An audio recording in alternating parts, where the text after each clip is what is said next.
Here's Stutzman. He's got a chance. Yes! Oh! Fighter. What about that from Stutzman? Doesn't get better than that in archery. Max Stutzman. It truly does not get better than that. Matt Stutzman, the armless archer, hitting a perfect bullseye in para archery earlier this year, an event in which he would go on to take gold, making him the first ever armless champion in the event. Stutzman defied all odds and fought back to become a new Paralympic record holder that millions were able to watch. But did they? Before we get into that, we should first understand the history of the Paralympic movement. Sport for athletes with disabilities has been in existence for over 100 years. In Berlin, there were sports clubs for the deaf in existence as early as 1888. The idea of a wider sporting event, however, was not pushed until after World War II. The Paralympic movement was first coined the Stoke Manville Games, organised by Dr. Ludwig Guttmann at Stoke Manville Hospital in England. The Games were held on the same day as the 1948 London Olympic opening ceremony and included 16 injured servicemen and women. This pushed the idea that sport was a method of rehabilitation in the post-wartime period. Dr. Ludwig Guttmann organised a similar event every year, encouraging more and more disabled individuals to take part. With each successive year, the Games got bigger and better, and by 1952, the event became international, when a team from the Netherlands came overseas to compete. And from that point forwards, these Games were known as the Olympics of the Disabled. The Games in 1960 is widely considered the first ever Paralympic Games, being held in Rome instead of England. This was an important step in establishing what the Games are today, as they were held just after the Olympics in Rome. 400 paralysed men and women took part, representing 24 countries, and since then they have taken place every 4 years, getting even bigger. Nowadays, the Paralympics are much more widely known and follow the Olympics wherever they go, taking place just after they end. While the coverage may not match the Olympics at this current point, viewership and attendance is definitely on the rise. Rob Adcock, founder of Clockwork Social, has covered a variety of different disabled sporting events, such as the Special Olympics and notably the Paris Paralympics earlier this year. From my own personal experience, we've seen a real rise in the interest in the social media content we put out for things like the Paralympics.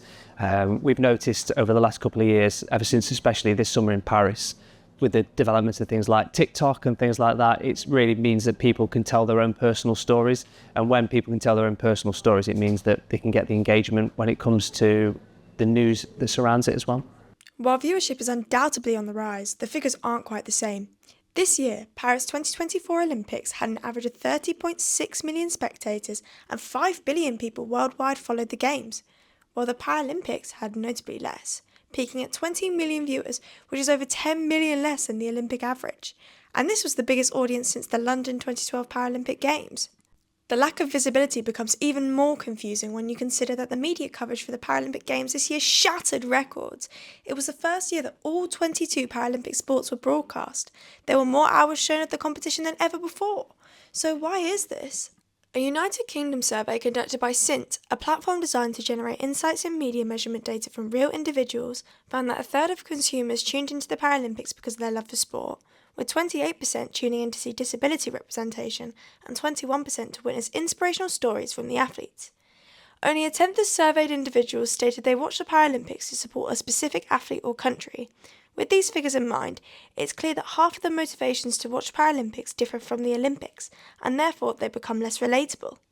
It is estimated that 1.3 billion people across the world are disabled, which is 16% of the world's population. If the representation motivation for watching the Paralympics is based on a relatability aspect, then that's only 16% of the world's population. For the other half of those asked, those who want to see inspirational stories, they are sure to find a plethora of them in the Paralympics. But is the storytelling effective? In today's media climate, social media is always going to be one of the most vital aspects of telling a story. Comparing the social media posted on sites such as TikTok, there are immediate differences when looking at the Olympics in contrast to the Paralympics. One big aspect of Paralympic storytelling is the use of humour. I see that some of the high-profile accounts have used humour to try and tell stories in the past. That is obviously a decision that they made to publicise their sports that they're involved with. And I can see why they've done that, and knowing the way that they work, I can understand why they made that decision. I'm not saying I necessarily agree with it or disagree with it, but I can understand why they've done it. I think overall, it's important to take individual accounts and not use them as representative as a whole broad stroke of all the other different accounts that are doing it. There's so many accounts that are doing great work explaining the kind of the, what can I put? There's been some accounts that are really telling stories in a really fantastically engaging way. So yes, there are some big accounts which might use humour to promote the sport, but there are also a lot of other smaller accounts that are doing fantastic work in really shining light on their sports.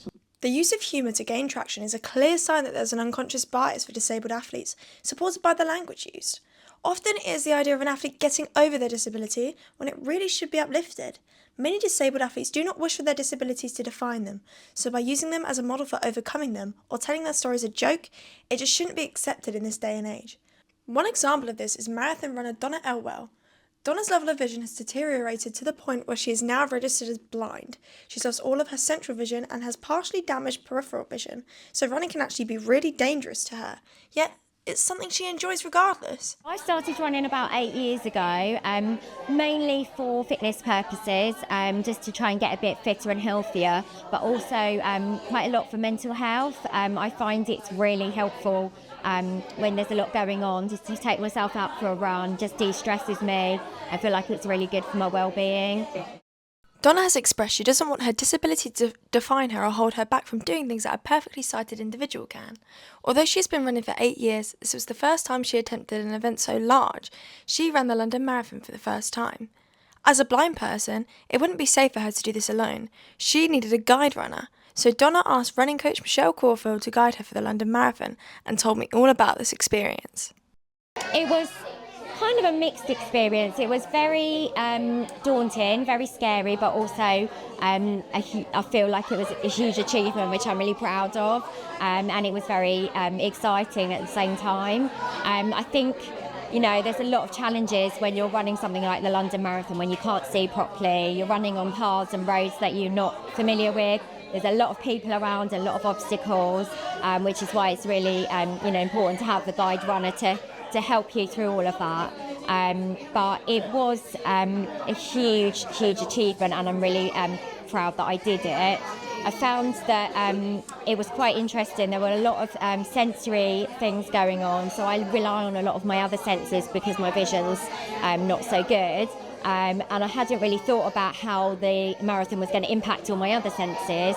But for example, my hearing's really good, and I found it a little bit overwhelming because it was so noisy, because there were so many people. So I found that quite interesting, because I hadn't even really thought about the impact it was going to have on all my other senses. I was really focused on actually being able to navigate my way around all of the people. So yeah, really interesting.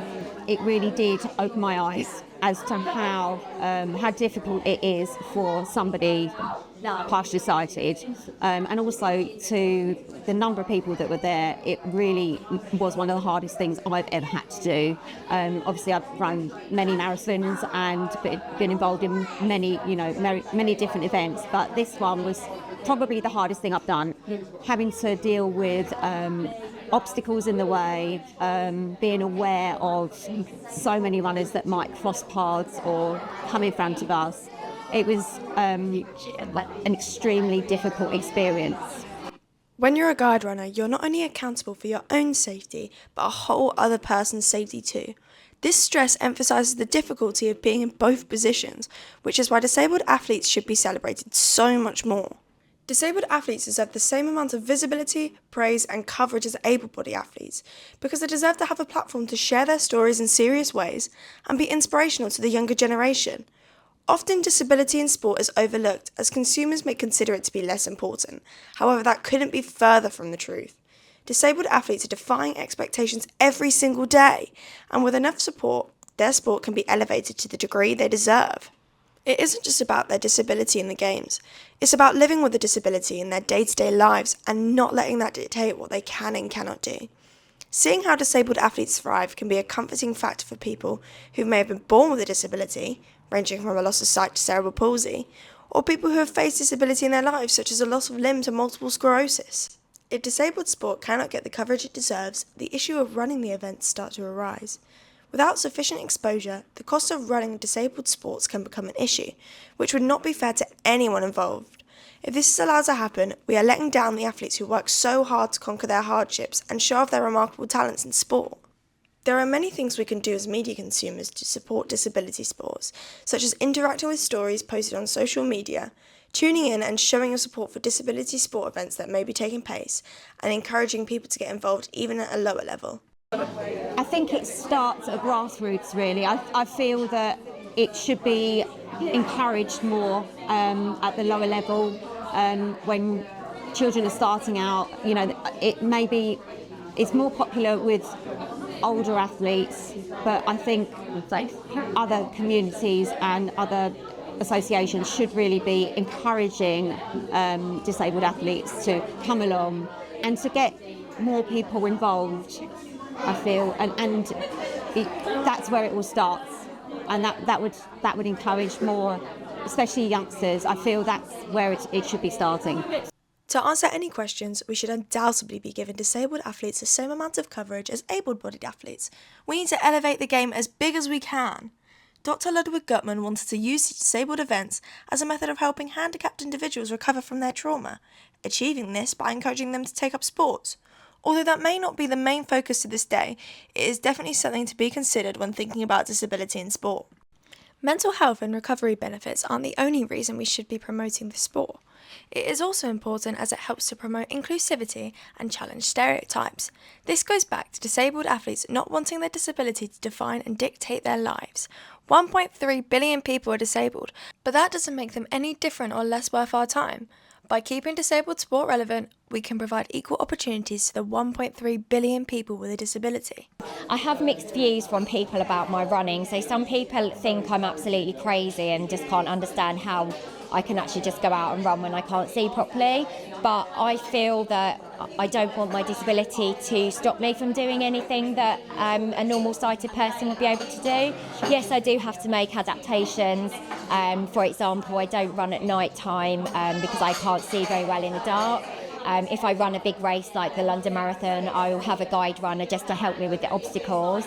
But I'm really lucky. I'm part of a really fantastic running group as well who all help me out and shout out obstacles to me and things. So yeah, I think it's really important that I can do the same things as other people, but maybe just with some slight adaptations to make it equal for me. To summarise, the key points to take away from this is to show your support. Disabled athletes can't generate a platform themselves. They need spectators and supporters to help uplift them. Disability sport is just as, if not more impressive as able-bodied sport, so why shouldn't they be treated the same? Disability sports provide role models for people who are also affected by disabilities, all while helping to dismantle the negative stereotypes that come with disability, providing support to the athletes and their fans. It can also help to raise a wider awareness of certain disabilities that unaffected people may not have the knowledge of. Every athlete deserves equal opportunities to compete and showcase their talent on a major stage. Without events like the Paralympics, we would never know of Matt Stutzman and just how amazing he is, defying the odds in a sport that is so unsuitable for him. Disability sports has come a long way, but it still has a long way to go before absolute equality. By actively celebrating disability sports, we can continue to raise the coverage and give attention to the amazing athletes, such as Stutzman, who continually show just how talented they are. All athletes should be treated the same and receive the same amount of publicity. At this point, disabled sport is not publicised enough, and only by showing our support can we achieve this equality for all.